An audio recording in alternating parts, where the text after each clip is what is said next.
All rise. The President of the Republic of Indonesia, ASEAN leaders, and Prime Minister of Canada arrives at the venue.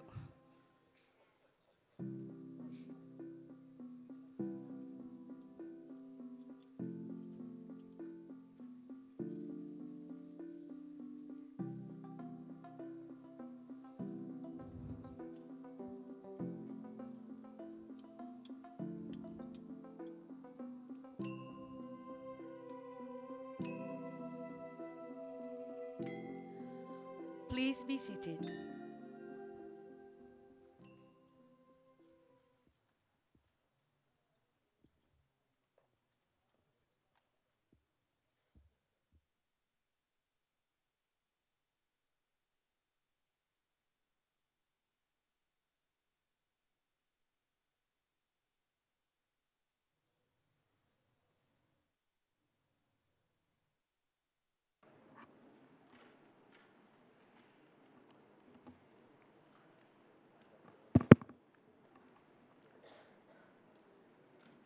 Yang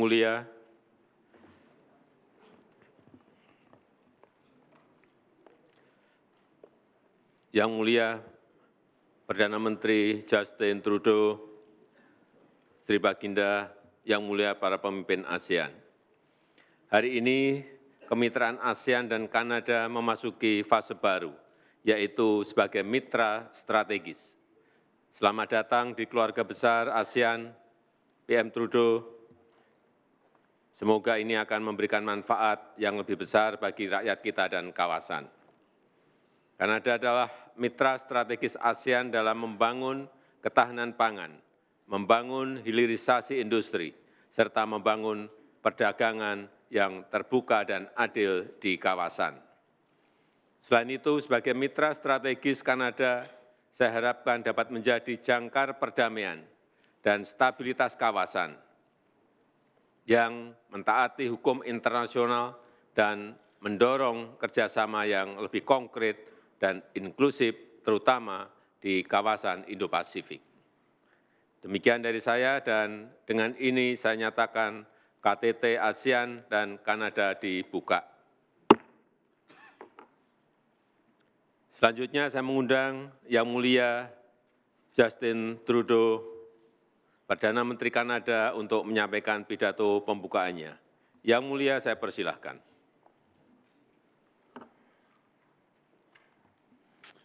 Thank you very much, President Widodo, for your welcome here to this ASEAN Summit. As always, the hospitality of the Indonesian people is legendary and much appreciated. I want to give a shout out and a thank you to Malaysia right now for your support and guidance as Canada's country coordinator here at ASEAN. My friends, it is a great honor for Canada to once again be part of this summit this year. I've been participating in ASEAN summits personally since 2017. This is my second time visiting Indonesia in a year. And some of you may know a number of ministers from our government have been engaged recently in all of your different countries across the region. Canada and ASEAN now count more than 45 years of partnership. And this week marks a historic milestone, as alluded to by Joko, the launch of the ASEAN-Canada Strategic Partnership. C'est une étape déterminante dans notre relation avec le lancement du partenariat stratégique entre le Canada et l'Association des Nations de l'Asie du Sud-Est. Canada is a Pacific nation. The Indo-Pacific is our neighborhood. This partnership truly matters to us, and Canada deeply respects the centrality of ASEAN to this region. Canada's Indo-Pacific strategy and ASEAN's outlook on the Indo-Pacific are aligned. We share clear commitments to peace and stability, openness and transparency, to development and economic cooperation, and to an understanding that international rules are essential for growth. Canada is committed to increasing our engagement and being an even more active presence in the region. Last year, Canadian exports from and imports to ASEAN increased by 29% from the year prior. That's great, but we need to do even more. In the nearer term, Canada looks forward to concluding a Canada-ASEAN Free Trade Agreement. In the longer term, Canada would very much like to join ASEAN-led mechanisms such as the East Asia Summit and the ASEAN Defense Ministers Meeting Plus. But in the meantime, we will continue our support for the Canada-ASEAN scholarships and educational exchanges, the ASEAN-Canada Plan of Action, and the Women, Peace and Security Agenda in ASEAN, as well as for international assistance to eligible ASEAN members. Now, these past years have been difficult all around the world, but they've also shown us just how interconnected we all are, whether it's because of the pandemic, natural disasters, or conflicts. We're seeing it with Russia's war in Ukraine, which is exacerbating challenges like food insecurity right around the world, including here in this region. I welcome the release of a joint statement about cooperating more closely on food security in the coming years. Canada can help in a number of ways. We can contribute to food and energy security. We're a reliable trade partner. We can leverage the expertise of our private sector and invest in growth that benefits all sides, including through technical capacity building. We can work together to tackle climate change, and we're an excellent investment destination. We've seen much progress on many initiatives from our Indo-Pacific strategy that will bring mutual benefits for ASEAN and for Canada. As I mentioned to a number of colleagues and friends that I was coming to Jakarta for the ASEAN Summit, people remarked on how far away that was and how long and perhaps grueling a travel that would be to come here. All of you who go the other way to our time zone in New York regularly know that it is a challenging trip. But regardless of the geographical distances, these past years have shown us just how connected and close we all are. Things that happen in any corner of the world now affect every corner of the world. And more importantly, things that happen to people in any corner of the world have impacts on people in every other corner of the world. And when we look around at the challenges each of us face, whether it's from extreme weather events, whether it's from the rapid pace of technological change, whether it's from conflict or economic insecurity as families and communities wonder how long their jobs are going to last, whether there's prosperity for them, all of us are facing the same challenges. Affordability, concerns about the future, concerns that maybe the institutions we built over the past decades are not up to the challenge of meeting the moments of the coming decades. What citizens need most is stability, reassurance, and the confidence that as changing as the future is, together as leaders, we're building a plan not just to get through it as countries, but to make sure everyone gets through it as citizens, as people, as families, as neighborhoods, as communities. So even as we come together here from very different regions of the world, we do so with common values and a common goal. To make sure that the promise of progress that drives all of our countries, the idea that the hard work of one generation leads to better opportunities and better outcomes for the next generation, well, to make sure that that promise continues to hold true in an uncertain and sometimes scary world. So the more we can keep coming together, rolling up our sleeves and working on our shared problems, the more we're going to be able to solve them, not just for us sitting around this table, but more importantly, for the citizens at home, hoping we're going to make it a bit better. That's what gathers us here. That's why I'm so pleased to be a strategic partner at ASEAN, because it means good opportunities here for people in ASEAN, but also good opportunities for people back home in Canada.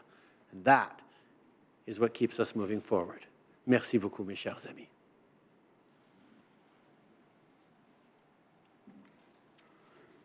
Terima kasih Yang Mulia.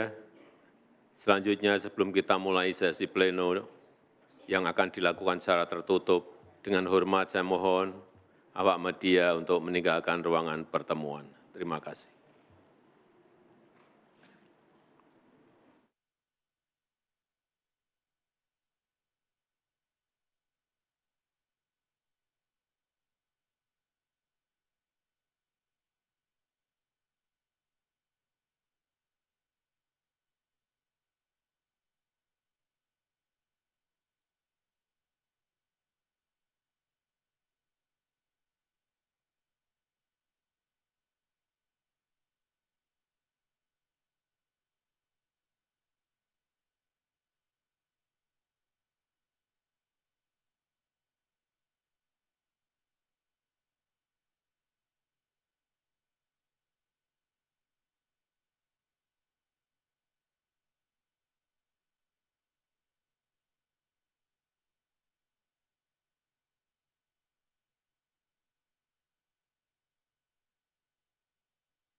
Selamat sore rekan media. Konferensi pers mengenai hasil dari ASEAN Indo-Pacific Forum AIPF hari kedua yang diadakan bersama Wakil Menteri Luar Negeri Bapak Pahala Nugraha Mansyuri dan Wakil Menteri BUMN Bapak Rosan Perkasa Ruslani akan segera dimulai. Disiarkan langsung dari Pusat Media KTT ke-43 ASEAN, Jakarta Convention Center. Dear fellow journalists, the press conference on the outcome of ASEAN Indo-Pacific Forum, AIPF Day 2, presenting the Vice Minister State-Owned Enterprises, Mr. Rosan Perkasa Ruslani, and Vice Minister of Foreign Affairs, Mr. Pahala Nugraha Mansyuri. As speakers, will commence shortly. Please ensure that you are in the designated press conference area on time. Thank you.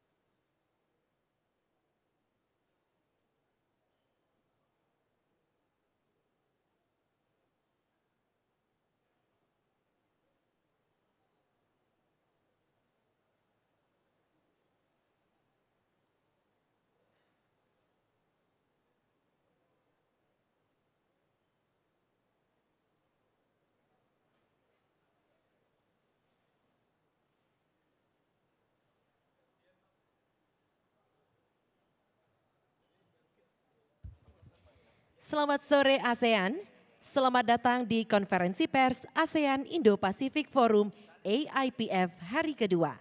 Langsung dari Pusat Media KTT ke-43 ASEAN, Jakarta Convention Center. Konferensi pers ini akan dihadiri oleh Wakil Menteri Luar Negeri Bapak Pahala Nugraha Mansyuri dan Wakil Menteri BUMN Bapak Rosan Perkasa Ruslani dan akan dimoderatori oleh Direktur Jenderal Informasi dan Komunikasi Publik, Kementerian Komunikasi dan Informasi, Bapak Usman Kansong. Hadirin sekalian, mari kita sambut pembicara dan moderator yang terhormat. Selamat sore, Assalamualaikum warahmatullahi wabarakatuh. Salam sehat, salam sejahtera buat kita sekalian, teman-teman pers, media, jurnalis, yang berbahagia. Hari ini adalah hari kedua dan sekaligus sebentar lagi akan ditutup, yakni ASEAN Indo-Pacific Forum atau AIPF. Dan sore ini dua narasumber, yakni Wakil Menteri BUMN Bapak Rosan dan Wakil Menteri Luar Negeri Bapak Pahala akan menyampaikan update ataupun perkembangan serta hasil AIPF atau ASEAN Indo-Pacific Forum hari kedua ini. Kesempatan pertama saya berikan kepada Wamen BUMN, silahkan Pak Rosan. Terima kasih Pak Dirjen. Assalamualaikum warahmatullahi wabarakatuh. Selamat sore dan salam sejahtera buat kita semua. Pak Wamen, mohon izin. Pada kesempatan ini mungkin sifatnya saya hanya mengupdate saja kegiatan dari IPF, dari ASEAN Indo-Pacific Framework ini yang dilakukan oleh BUMN. Ya tentunya dalam hari kedua ini acaranya juga dimulai dengan leader talk yang dihadiri dan berbicara langsung Perdana Menteri dari Australia, Jepang dan Kanada dan juga diskusi oleh beberapa CEO dari perusahaan-perusahaan besar baik dalam maupun luar negeri dan juga ada beberapa panel discussion dan di antaranya melibatkan beberapa perusahaan BUMN yaitu Pertamina, PLN, Injourney, Bank Mandiri, BNI, Main ID, dan juga Telkom. Kemudian business matching yang dilaksanakan pada hari ini yang meliputi di beberapa sektor, di antaranya adalah renewable energy, pengembangan green hydrogen, green ammonia, refinery alumina, battery value chains, and infrastructure jalan tol dan pelabuhan. Bisa saya sampaikan di sini juga yang menjadi fokus dari sektor-sektor strategis nasional seperti ada 5 proyek yang melibatkan energi, oil and gas, kemudian ada 9 proyek yang melibatkan toll road atau jalan tol, ada 5 proyek yang melibatkan port, pelabuhan, ada 6 proyek yang melibatkan bidang kesehatan atau health, 3 proyek di bidang fertilizer, 10 proyek di bidang infrastruktur, 9 proyek di tourism, dan 3 proyek di EV ecosystem and value chains. Walaupun di EV ecosystem dan value chain sama 3 proyek, tapi ternyata minatnya sangat-sangat tinggi. Kebetulan saya ke sana juga dan dilaporkan juga bahwa bahkan yang datang itu kapasitasnya tidak mencukupi. Lebih dari 45 atau 50 orang di dalam ruangan yang kita sediakan per industri itu. Nah, dalam kesempatan ini juga yang saya mau sampaikan ada di bisnis matching itu dihadiri sekitar kurang lebih 185 investor internasional dan domestik. Beberapa investor yang tercatat itu adalah dari Saudi Arabia, ACWA, kemudian juga dari perusahaan Prancis energi, EDF Energi, ada KEPCO dari Korea, ada Ignis dari Spanyol, China Railway Corporation, ada juga China State Construction, Engineering, Siemens juga ada dari Jerman, dari Jepang ada Impact Geothermal, kemudian dari Kanada ada British Columbia dan juga dari Inggris ada Actis. Kemudian dari Indonesia sendiri ada Astra Internasional, ada Aman Mineral, TBK, dan ada Dian Swastika Sentosa. Dari perbankan internasional ada ada Standard Chartered, Sumitomo dan Commerce Bank, dan juga ada Multilateral Bank. Kemudian di beberapa selain itu, yang selain diadakan juga oleh BUMN, diadakan juga oleh Bappenas, terutama dalam membantu percepatan beberapa investasi di jalan tol, seperti jalan tol di Demak, Tuban, Gresik, Tasikmalaya, Ciamis, dan juga proyek air Spam Jatiluhur. Dan kembali lagi diikuti oleh beberapa negara ASEAN, Brunei, Myanmar, Thailand, Malaysia, dan Filipina juga ikut mempresentasikan potensial proyek terutama di sektor infrastruktur atau airport dan juga telekomunikasi. Dan kami harapkan juga tentunya ini bisa terus berlanjut ke depannya. Dan tadi seperti yang saya sampaikan, salah satu yang banyak menarik minat itu adalah di bidang green energy atau ada upaya dekarbonisasi juga oleh PLN yang itu mengundang shifting ke energi baru terbarukan, itu juga mengundang minat yang sangat tinggi. Kemudian mengenai ekosistem baterai EV itu juga mengundang minat yang sangat tinggi juga. Kemudian banyak ingin yang berpartisipasi juga tentunya dalam digitalisasi, terutama yang menyangkut mereka melihat pasti banyaknya potensi dari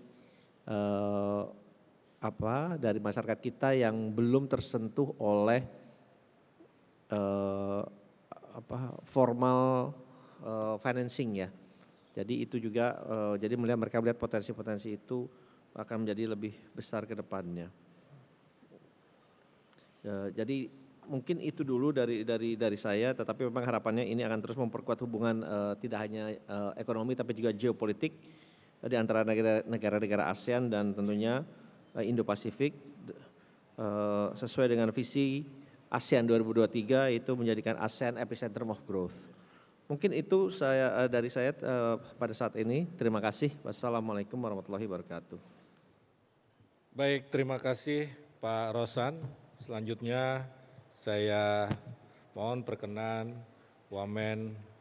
Wamenlu Pak Pahala untuk menyampaikan beberapa hal terkait dengan ASEAN Indo-Pacific Forum hari kedua. Silakan Pak Pahala.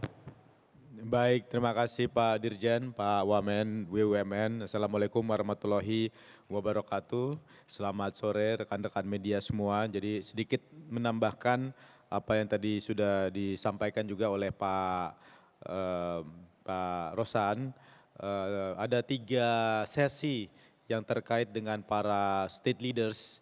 Dan ini memang ada beberapa messages atau beberapa pesan penting yang disampaikan oleh para state leaders. Jadi kan state leaders yang hadir dalam kesempatan hari ini adalah Prime Minister Albanese dari Australia. Nah, salah satu yang memang menjadi poin penting dari apa yang disampaikan oleh Prime Minister Albanese adalah Australia baru saja mengumumkan Australia Southeast Asia Economic Strategy to 2040, di mana memang Prime Minister Australia menyampaikan bahwa ASEAN tentunya menjadi kawasan yang paling prioritas bagi Australia untuk bisa mengembangkan ke depannya, di mana terdapat 4 prioritas engagement Australia dengan Asia Tenggara. Yang pertama-tama tentunya terus untuk bisa membangun adanya awareness yang lebih tinggi. Kemudian yang kedua adalah bagaimana bisa mengurangi blockages atau hambatan-hambatan yang mungkin ada dalam hal mengembangkan kegiatan ekonomi antara Australia dengan ASEAN. Kemudian yang ketiga bagaimana membangun kapabilitas khususnya dalam hal ini adalah terkait dengan kapabilitas human resources ataupun SDM. Kemudian yang keempat adalah bagaimana bisa memperdalam hubungan investasi yang ada antara Australia dengan Asia Tenggara, begitu juga dengan sebaliknya antara Asia Tenggara dengan Australia. Nah, untuk itu beberapa sektor yang menjadi prioritas sesuai dengan apa yang disampaikan oleh Pak Prime Minister Albanese adalah di 4 sektor. Yang pertama-tama tentunya adalah terkait dengan pertanian dan pangan. Kemudian yang kedua adalah ketahanan energi dan juga transisi energi bersih. Ketiga adalah yang terkait dengan infrastruktur. Keempat adalah yang terkait dengan pendidikan dan juga bagaimana membangun keahlian khususnya yang terkait dengan vocational studies. Dan juga dalam kesempatan tersebut Australia juga mengumumkan komitmen sebesar 95,4 juta untuk bisa mendukung 3 inisiatif yang terkandung dalam strategi tersebut, meliputi proyek-proyek investasi, termasuk di dalamnya juga adalah melakukan pengembangan Southeast Asia Business Exchange Program untuk bisa meningkatkan perdagangan ke depannya, serta juga exchange program yang diharapkan akan bisa dilakukan untuk para profesional muda di kawasan ASEAN. Kemudian yang kedua tadi ada state leaders yang lain adalah Perdana Menteri Jepang, di mana dalam kesempatan speech-nya beliau mengumumkan Japan ASEAN Connectivity Initiative, di mana Jepang akan meningkatkan konektivitas khususnya adalah di 6 area, yaitu bagaimana Jepang ke depannya akan bisa melakukan pembangunan infrastruktur dan juga transportasi. Kedua, dalam hal meningkatkan konektivitas digital. Ketiga, kerjasama di bidang maritim. Keempat adalah ketahanan dalam bidang rantai pasok atau supply chain antara Jepang dan juga ASEAN. Kelima, konektivitas di bidang kelistrikan, khususnya dalam hal ini adalah energi hijau. Keenam, bagaimana bisa meningkatkan konektivitas dalam bidang manusia dan juga pembangunan.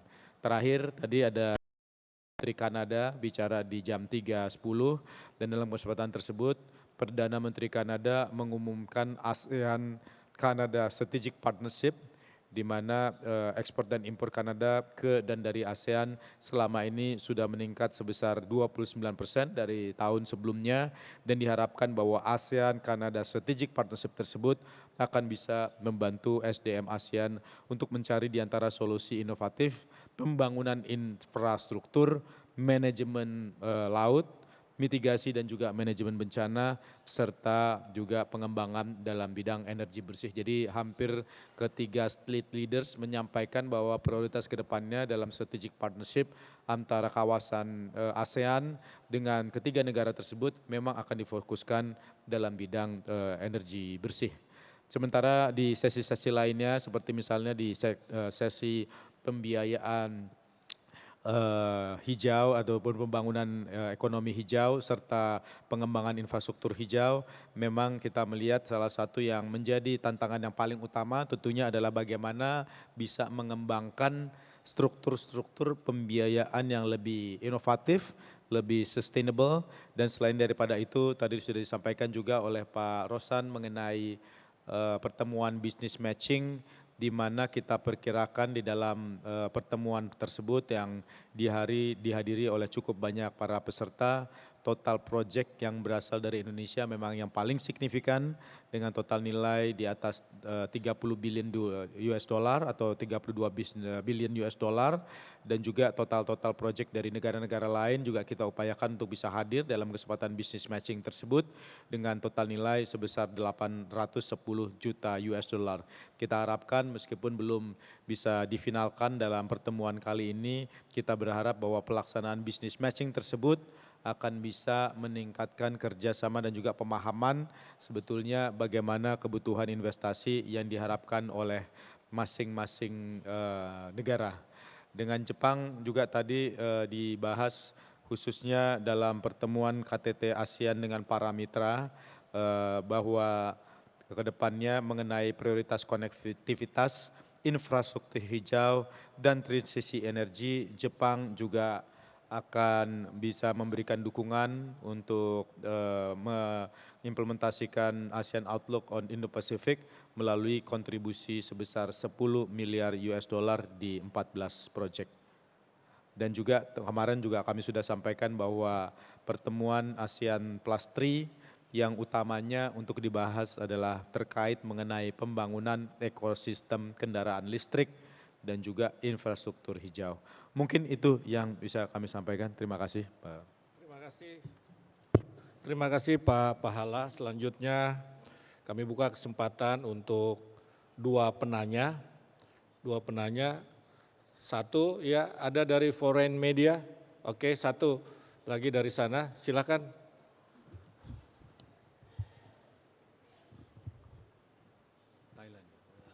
Sebutkan nama media, nama media, dan ditujukan ke siapa ya. Oke, siap. Selamat sore Pak, saya Afifah dari Bisnis Indonesia. Izin untuk ke Pak Wamen BUMN, Pak Rosan, dari proyek-proyek yang disebutkan tadi Pak, saya izin minta untuk dikerucutkan kembali apakah terkait dengan detail proyek untuk 9 tol, 5 pelabuhan dan 3 ekosistem EV itu apa saja ya Pak? Dan terus apakah sudah ada kerjasama yang terikat gitu Pak hari ini dan nilainya kira-kira berapa? Terima kasih Pak. Baik, terima kasih.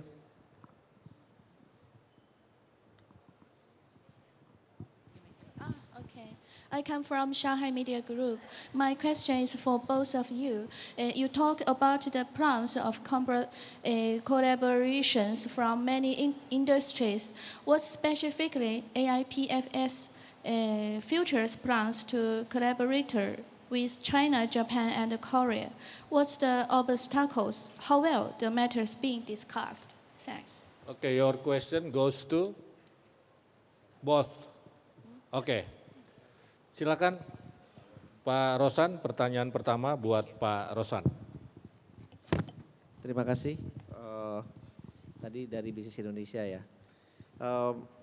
Ya memang sebetulnya dari proyek-proyek itu sebetulnya ada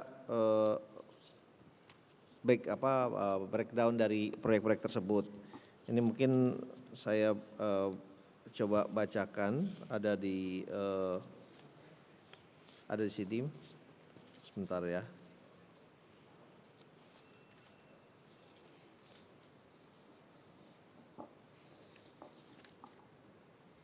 Oke, misalnya ini ada proyek dari IBC atau MAN ID, itu adalah Integrated Electric Vehicle ekosistem yang bekerja sama dengan rencananya dengan LG dari Korea. Kemudian di Pertamina ada proyek geothermal yang berada di Lumut Batal di Sumatera Selatan untuk 1 gigawatt. Kemudian juga ada proyek geothermal lainnya, diharapkan itu bekerjasama dengan perusahaan dari Jepang. Kemudian di PLN ada floating ini untuk solar project, dan salah satu proyek yang terbesar di Asia Tenggara, dan ini juga ada minat tadi dari dari UAE sebetulnya yang menyatakan minat ya. Kemudian dari sebetulnya ini ada beberapa ya, tapi mungkin saya bacakan beberapa saja. Dari Telkom ini mengenai digital ekosistem juga untuk coverage kerjasama untuk yang lebih luas di Southeast Asia. Kemudian dari Injourney itu kerjasama di kawasan Sanur, di kawasan ekonomi khusus Sanur, karena itu untuk Health and Tourism Project, dan itu juga salah satu yang ditawarkan. Dan kemudian dengan BNI itu juga project untuk meningkatkan small medium enterprise atau dengan kerjasama dengan BNI melalui kerjasama yang bekerjasama dengan para fintech yang ada dengan para fintech yang tertarik untuk bekerjasama dengan BNI. Mungkin itu saya hanya membacakan beberapa saja ya, tapi memang ada nanti detailsnya bisa kita berikan selanjutnya untuk proyek-proyek lainnya. Terima kasih. Cukup ya, baik. Pak Pahala, silakan Pak. Maybe in regards of the economic cooperation that have actually been emphasized either during the Summit +3 and also during AIPF is related with how are we going to be able to develop the ecosystem of EV manufacturing. As I have actually explained yesterday, there is actually a big interest from the partner countries to be able to help in the form of joint investments as well as in the form of technology between the country of People's Republic of China, Japan, as well as Republic of Korea, to be able to jointly develop this ecosystem of EV, including in a sense of developing an end-to-end grand packages of battery production. As you know, Indonesia and the Philippines, both of us actually has an abundant sources and reserves of nickel. And therefore, obviously, there is a lot of interest to be able to together, not only within ASEAN, but also with the 3 other countries as our partners, to be able to develop the downstream industry to be able to produce the battery as well as the other ecosystem. I mentioned also before that Japan in particular has discussed and has actually mentioned in his speech by the Prime Minister Ishida that Japan will be able to provide the support through the implementation of the ASEAN Outlook on Indo-Pacific of about 14 projects focusing on the priority is actually within connectivity. So connectivity includes the maritime ports, the infrastructure, the green infrastructure. So includes also green ports as well as other types of green infrastructure that will be required, as well as energy transition. I think the Prime Minister particularly also mentioned about Japan's priority to be able to support in the electricity development, particularly in the area of new and renewable energy. Thank you.